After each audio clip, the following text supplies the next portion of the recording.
মৃত্যু সজ্জায় মহাবীর আলেকজান্ডার তার সেনাপতিদের ডেকে বলেছিলেন, আমার মৃত্যুর পর আমার 3টা ইচ্ছে তোমরা পূরণ করবে। আমার প্রথম ইচ্ছা হচ্ছে শুধু আমার চিকিৎসকরাই আমার কফিন বহন করবে, আর আমার দ্বিতীয় ইচ্ছা হচ্ছে আমার কফিন যে পথ দিয়ে গোরস্থানে যাবে সেই পথে আমার অর্জিত সোনা ও রূপা ছড়িয়ে থাকবে, যা আমি আমার সারা জীবন উপার্জন করেছি। আর আমার শেষ ইচ্ছা হচ্ছে কফিন বহনের সময় আমার 2 হাত কফিনের বাইরে ঝুলে থাকবে।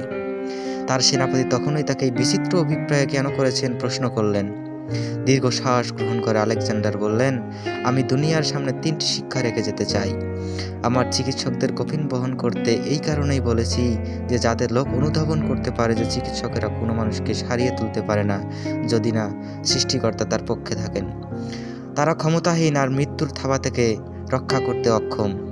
গোরস্থানের পথে সোনা দানা ছড়িয়ে রাখতে বলেছি মানুষকে এটা বোঝানোর জন্য যে সোনা দানার একটা কণাও আমার সঙ্গে যাবে না।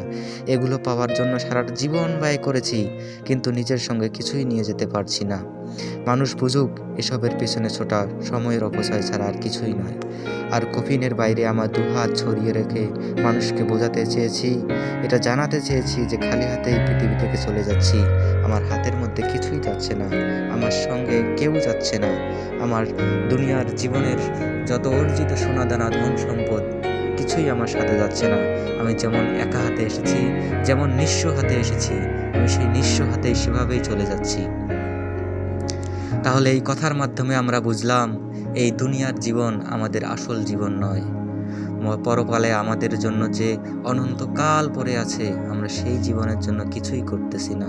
অথচ দুনিয়ার জীবন নিয়ে এই সামান্য কদিনের জন্য আমরা কত রকমের মানুষের সাথে খারাপ ব্যবহার, কত রকমের আত্মহংকার করে অর্জিত সম্পদ দিয়ে আমরা কত বড় বড় বিল্ডিং দালান কোঠা তৈরি করতেছি, অথচ কবরের কথা আমরা বেমালুম ভুলে গিয়েছি।